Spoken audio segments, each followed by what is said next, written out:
Bonjour les amis, je vous avais promis qu'on allait bientôt parler de choses sérieuses. Le mois d'août est bientôt terminé et quel début de saison il nous fait Choupinet, il nous fait Bayrou et ils nous font tout le gouvernement français. Donc Choupinet a annoncé hier qu'il n'y aurait ni démission de sa part, ni dissolution de l'Assemblée nationale. Premier élément. Deuxième élément, Bayrou a annoncé le 8 septembre donc qu'il mettait son gouvernement devant l'Assemblée nationale et qu'il jouait la question de confiance. Apparemment, s'il n'y a pas une entourloupe de dernière minute, et il faut toujours s'attendre à tout en politique, il y a 99 chances sur 100 qui sautent. Alors, quelles seraient les chances pour lesquelles ils ne sauteraient pas? Une trahison des socialistes qui est jamais inenvisageable, mais là quand même si Hollande l'appelle de ses voeux, ça serait un suicide. Alors après, une histoire à la Charlie Hebdo, à la Bataclan, à Nice, à la Nice, on va dire un attentat islamiste qui fasse des centaines de morts et qui crée une situation d'urgence en France. Je ne vais pas faire du Mélenchon qui dit que c'est le gouvernement qui provoque ça, mais ça fait partie des concours de circonstances qui peuvent arriver et qui peuvent changer complètement la donne, hein. C'est le pourcent que je mets. Je continue, j'avance dans mes hypothèses. Le 10 septembre, il y a donc la gauche qui essaye de récupérer un mouvement, bloquer tout et tout. On ne sait pas du tout ce que ça va donner. Je continue, donc le 10 septembre, en principe, il n'y a plus de gouvernement en France. Normalement, il n'y a plus de gouvernement en France. Donc Macron se satisfait d'être à la tête finalement d'un pays qui est plus gouvernable au niveau de l'Assemblée.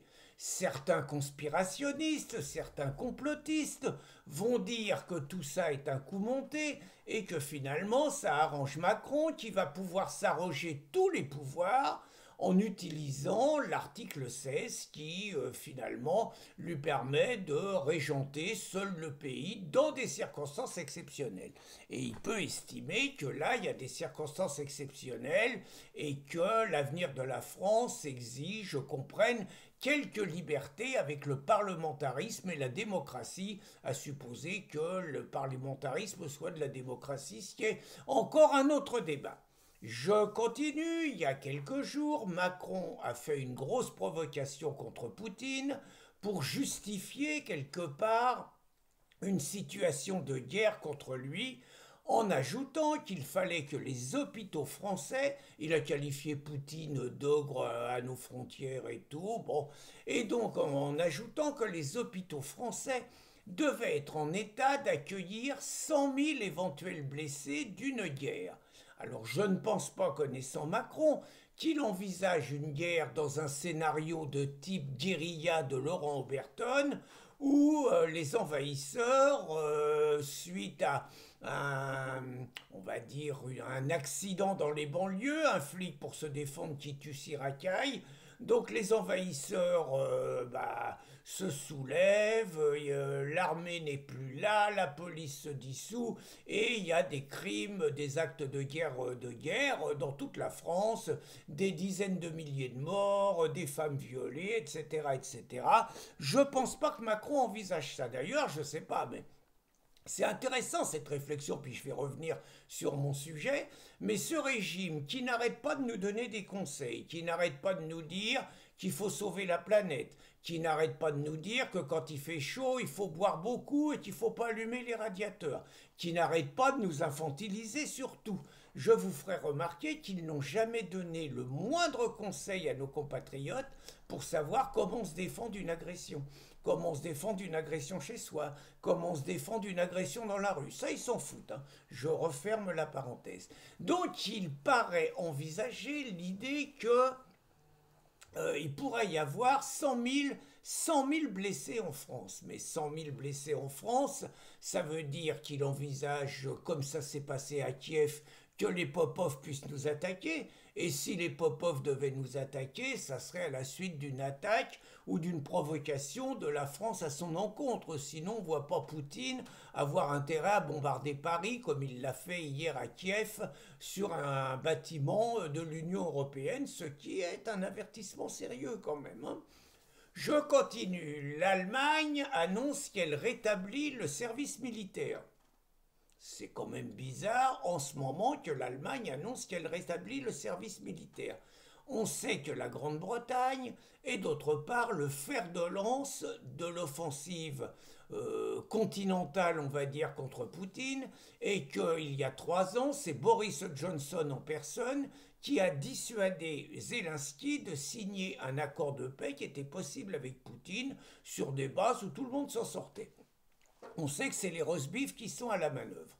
Donc il ne paraît pas idiot d'envisager, dans un contexte où Trump se retire de la guerre, mais en même temps qu'il se retire de la guerre, il oblige l'Europe, suite à un contrat signé avec von der Leyen, il oblige l'Europe à lui acheter pour 600 milliards d'armes, quand même, hein.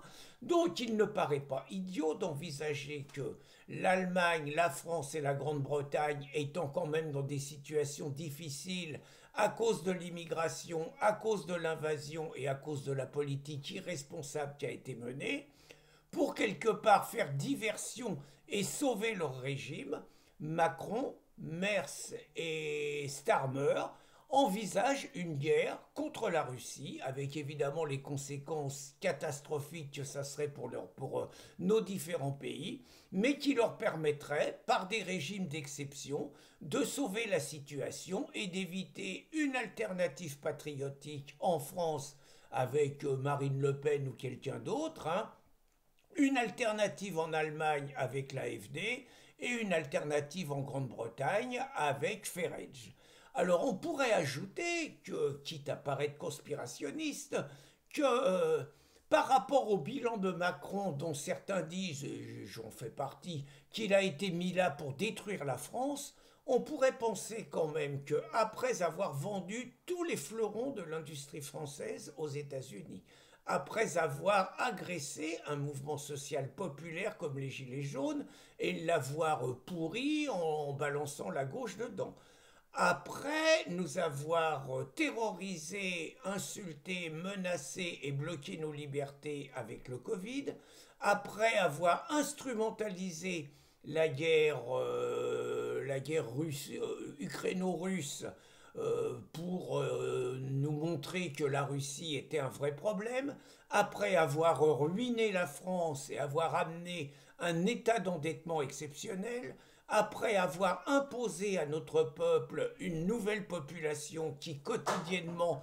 agresse les nôtres, viole nos femmes, tue nos anciens, multiplie les agressions et quelque part terrorise notre peuple en imposant un changement de population, eh bien on pourrait penser que déclencher une guerre avec la Russie pour finir ces 10 ans serait quelque part, puisqu'on est dans une période de feu d'artifice, serait le bouquet final de la destruction de la France pour laquelle il a été mis. Alors vous allez me dire que je ne peux pas faire une vidéo comme ça que certains considéreront comme complotiste sans donner des solutions. Bon écoutez, les solutions, il n'y en a pas 50, hein. La première, c'est une solution divine, c'est un arrêt cardiaque accidentel, bien sûr, d'Emmanuel Macron, hein, qui permet d'envisager autre chose, et pas les mêmes, hein, pas le fou Barrault, pas Édouard Philippe et tout, mais qui permet de changer radicalement les priorités de la France. La deuxième, c'est une révolution populaire, mais je vous avoue qu'entre la gauche qui occupe la rue, mais qui est minoritaire dans les urnes, et nous qui sommes incapables d'occuper la rue parce que jusqu'à maintenant on se fait agresser, bon, c'est pas tellement facile. Et puis la troisième, eh ben, écoutez, c'est un sursaut de l'armée en se disant que dans l'armée, il y a encore des gens, il y a encore des généraux qui sont pas forcément des carriéristes ne pensant qu'à leur avenir, mais des gens qui aiment la France et qui, aimant la France, comprennent que Macron est en train d'emmener la France dans une impasse et qui prennent leurs responsabilités, qui font un coup d'État au service de la France pour débarrasser ce pays de ce parasite dangereux. Bonne journée les amis et bonne réflexion.